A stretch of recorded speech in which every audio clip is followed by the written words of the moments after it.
विश्व एक परिवार है, विश्व एक परिवार है, विश्व एक परिवार है,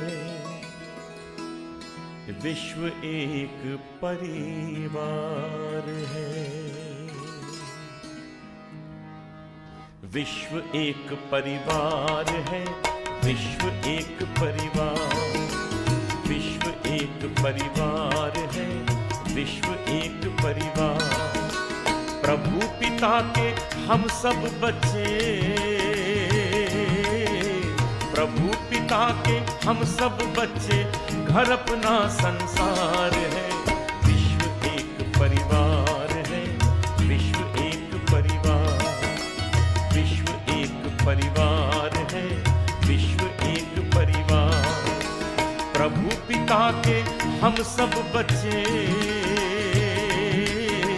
प्रभु पिता के हम सब बच्चे, घर अपना संसार है, विश्व एक परिवार है, विश्व एक परिवार, विश्व एक परिवार है, विश्व एक परिवार।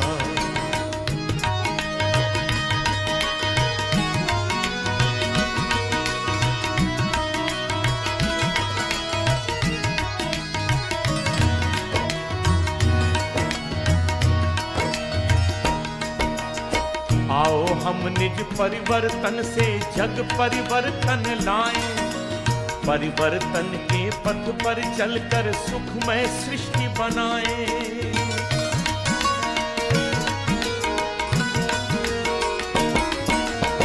आओ हम निज परिवर्तन से जग परिवर्तन लाएं, परिवर्तन के पथ पर चलकर सुखमय सृष्टि बनाएं।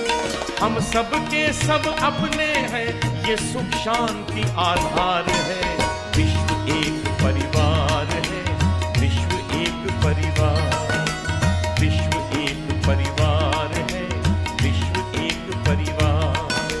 प्रभु पिता के हम सब बच्चे हो, प्रभु पिता के हम सब बच्चे, घर अपना संसार है,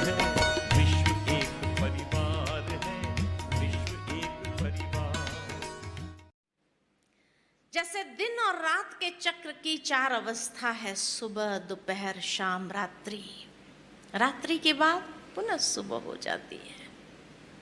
ऋतुओं के चक्र में भी चार अवस्था है, ग्रीष्म बरसात शीतकाल बसंत, फिर ग्रीष्म आ जाता है।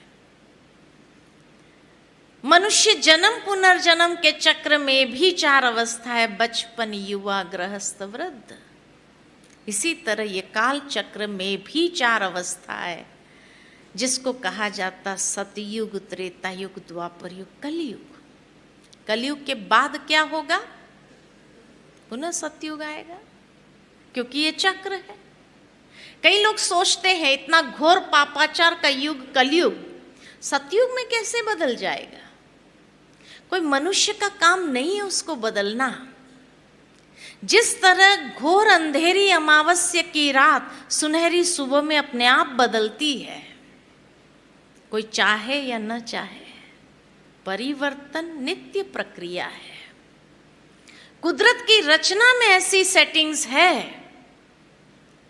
कि घोर अंधेरी अमावस्या की रात धीरे धीरे धीरे धीरे सुबह में बदल जाती है। कोई सारी रात भी बैठ जाए देखने के लिए कि भोर कैसे निकलती है, भोर कब निकल आती है पता भी नहीं चलता है। तो हर चक्र के चार अवस्था जरूर है, जिसमें से उस चक्र को गुजरना पड़ता है। लेकिन ये भी है कि हर चक्र की एक अवधि जरूर है, एक ड्यूरेशन पीरियड है, जिसमें उसको वो साइकिल कंप्लीट करनी होती है। जैसे दिन और रात के चक्र की अवधि है 24 घंटा, उसी में ही ये साइकिल कंप्लीट हो जाता है।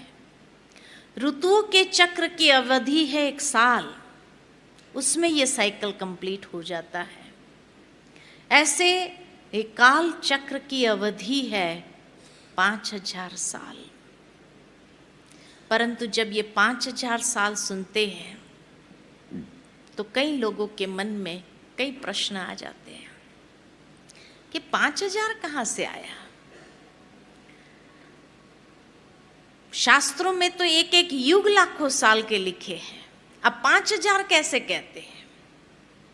और क्या सबूत है कि ये चक्र 5000 साल का है? कई प्रश्न आते हैं।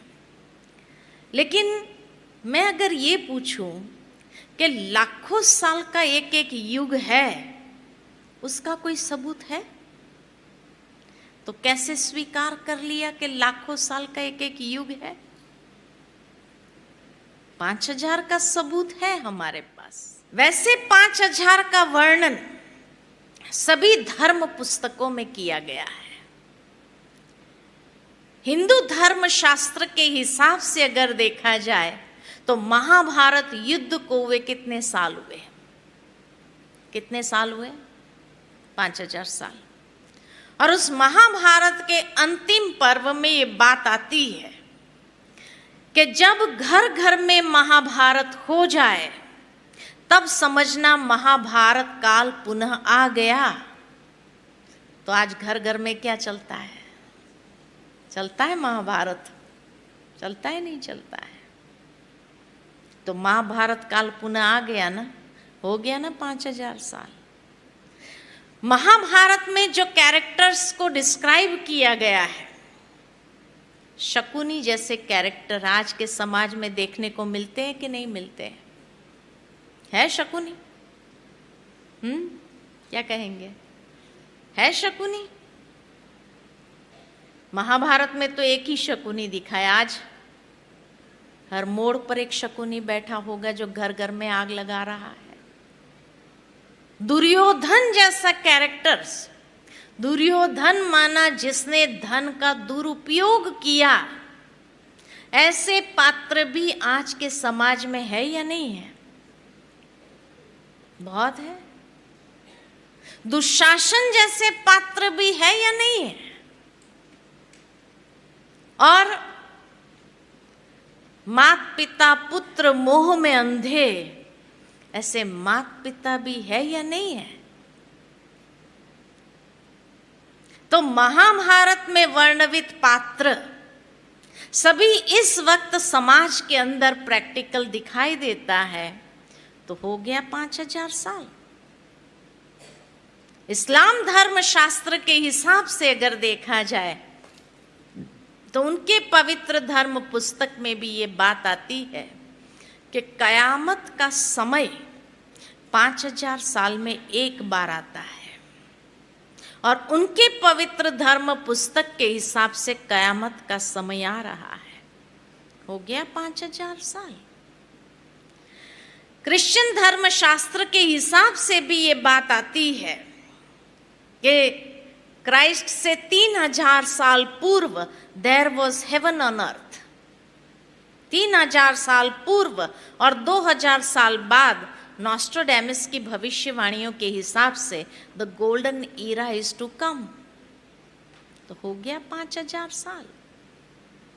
तो हर धर्म शास्त्र के हिसाब से 5000 का वर्णन जरूर है,